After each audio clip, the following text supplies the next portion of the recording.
All right, hello wine-drinking people. Today is Thursday, the 29th of May. Just a few days left here.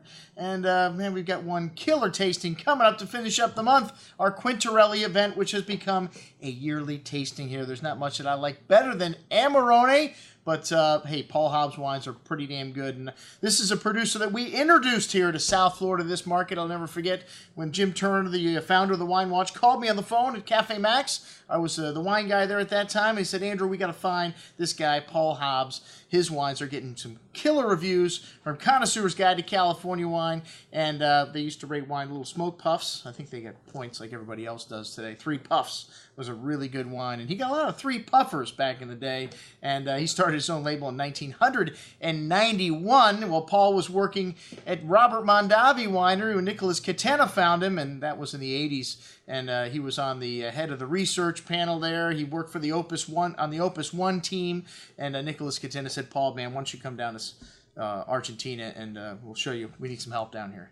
And next thing you know, man, Paul is one of the hottest names in Argentina now with his Viña Cobos label. So, hey, we've included those on this offering as well. But, hey, this is where he got things started in California. And like I said, he made a lot of contacts working for Robert Mondavi. He's the winemaker for Simi. He's worked for Lewis. He's worked for a lot of big names in California. But his wines, some of the biggest names today in high-end California wine. He makes Cabernet from single vineyard wines like Beckstoffer, To Kalon, Dr. Crane, and we get like a case of some of these wines a year. That's it.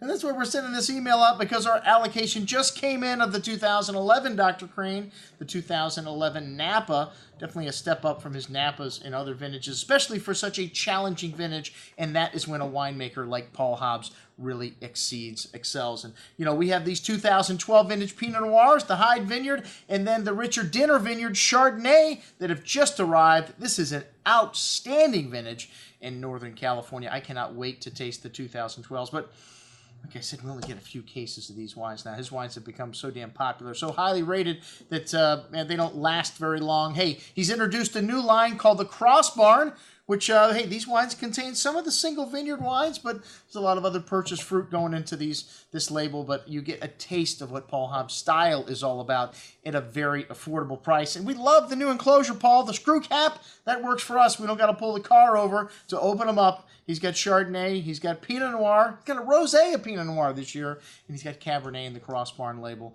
And like I said, man, we carry everything that Paul Hobbs makes whenever he sends it here to South Florida. The single vineyards from 2011 and 2012 just arrived. Only a few bottles of some of these wines available. So check it out, everything that Paul makes here in California. And like I said, I've included his stuff from South America, from Mendoza as well. I'm your host, Andrew Lampasoni, signing off for the Wine Watch, saying remember, always drink the good stuff first.